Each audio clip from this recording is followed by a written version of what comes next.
ஆண்டவராகிய இயேசு கிறிஸ்துவின் நாமத்தினாலே இந்த வியாழக்கிழமை காலையில் உங்களை சந்திப்பதில் ரொம்ப சந்தோஷமாக இருங்க. மறுபடியும் உங்களுக்கு சொல்கிறேன், சந்தோஷமாக இருங்க. இந்த வாரம் நம்ம இந்த உலகத்தில் படுற பாடுகளுக்கு பதில் இருக்கா அப்படின்னா இருக்குது. அது ஒரு வேளை இந்த உலகத்தில் ஆண்டவருக்கு சித்தமானா கிடைக்கலாம், இல்லைன்னா மறுமையின் வாழ்வில் அது நிச்சயமாக இருக்குது. அது ஆரம்பத்திலே நான் சொன்னேன், நமக்கு 7 ஜென்மங்கள் இருக்கான்னு தெரியாது, ஆனால் அடுத்த ஒரு லைஃப் இருக்குது, நித்தியமான வாழ்க்கை. அதில் இதோடைய பிரதிபலன் இருக்கும்.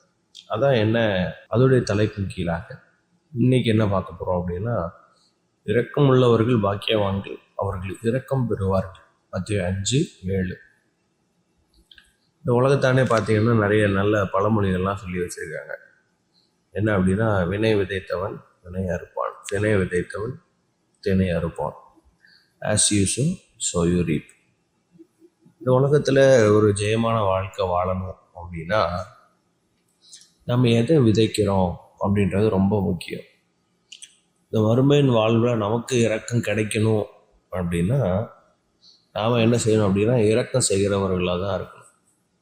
மற்றவர்களுடைய பாவங்களை நம்ம எவ்வளோ மன்னிக்கிறோமோ, மற்றவர்களுக்கு எவ்வளோ இறங்குறோமோ, அவ்வளோவாது நமக்கும் மன்னிக்கப்படும், அவ்வளோவாது ஆண்டவரும் நமக்கு இரக்கம் செய்வார். அதான் பரமண்டல ஜபங்களில் அதில் ஒரு வார்த்தை அழகாக வருது பார்த்தீங்களா, பிறருடைய பாவங்களை நாங்கள் மன்னிக்கிறது போல எங்களுடைய பாவங்களை மன்னித்தரணும் அப்படின்னு சொல்கிறோம்ல. அது மாதிரி நாம் எப்படி மற்றவர்களுக்கு எவ்வளவு இறங்குகிறோம் அப்படின்றது தான் ஆண்டவருடைய பார்வையில் பெரிய விஷயம். ஆண்டவர் பார்த்தீங்கன்னா அந்த பூமியில் வாழும்போது நன்மை செய்கிறவராகவே சுற்றி எல்லாருக்கும் நன்மை செய்தார், எல்லாருக்கும் இரக்கம் பாராட்டினார், பாவிகளை மன்னித்தார், பாவங்களை மன்னித்தார். நம்முடைய வாழ்க்கையிலையும் மற்றவர்களுக்கு இறங்குகிறவர்களாக நம்ம இருக்கணும். நமக்கு முன்னாடி நிறைய பேர் ஆண்டவர் வைத்திருக்கிறாருன்னா நாம் இறங்குகிறோமா இல்லையான்னு பார்க்கறதுக்கு தான் ஆண்டவர் வைத்திருக்கிறார். அதான் ஆண்டவர் சொல்லிட்டாரு, இரக்கம் செய்கிறவர்கள் பாக்கியவான்கள், அவர்கள் இரக்கம் பெறுவார்கள். அவருடைய வாழ்க்கையில் மற்றவர்களுக்கு இரக்கம் பாராட்டினா மறுமையின் வாழ்வில் நமக்கு ஒரு இரக்கம் கிடைக்கும். என்ன அப்படின்னா, இவன் மற்றவர்களை நியாயம் தீர்க்கலை. அதான் ஆண்டவர் சொல்றாரு,